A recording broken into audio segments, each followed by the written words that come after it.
એટલે મહિલાઓની તો 5% અનામત છે જ, એમને વોટ નહીં આપો તો પણ ચાલશે, એમને તો લાવવાની જ છે. બરાબર, જેના સામે મારો વિરોધ છે કે તમે કોઈ રહેમ રાય રાખી કે કોઈ દયા કે ભીખ નથી આપતા. મહિલા પોતાની ઉમેદવારી અનામતની જે પ્રાવધાન થયું છે એમના પોતાના અધિકારો માટે લડવા આવી છે. એટલે તમે જયારે 20 મહિલાઓ મેદાને ઉભી હોય ત્યારે તમે કઈ રીતે કહી શકો કે કોઈ મહિલાઓને વોટ નહીં આપો તો પણ ચાલશે, આપણે 5 તો લાવવાની છે? How can you decide? બરાબર.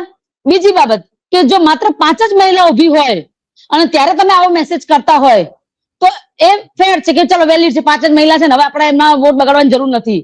પણ જયારે 20 મહિલાઓ જયારે મેદાને ઉતરી હોય ત્યારે તમારો આવો મેસેજ કે મહિલાઓને નહીં આપો, એ ક્યાંક ને ક્યાંક પુરુષો યા તો પુરુષ મિત્રો જે ઉભા છે એ ડરી ગયા છે અને ક્યાંક ને ક્યાંક જે અત્યાર સુધી આ 17-18 વર્ષથી જે ચાલતા આવ્યા છે એમની પણ ખુરશીઓ ક્યાંક ને ક્યાંક હલી રહી છે એવું ક્યાંક દેખાય છે, જેના કારણસર આ એક દુષ્પ્રચારનું વાતાવરણ ઉભું કરવામાં આવી રહ્યું છે મહિલાઓ માટે, જે દુઃખદ છે.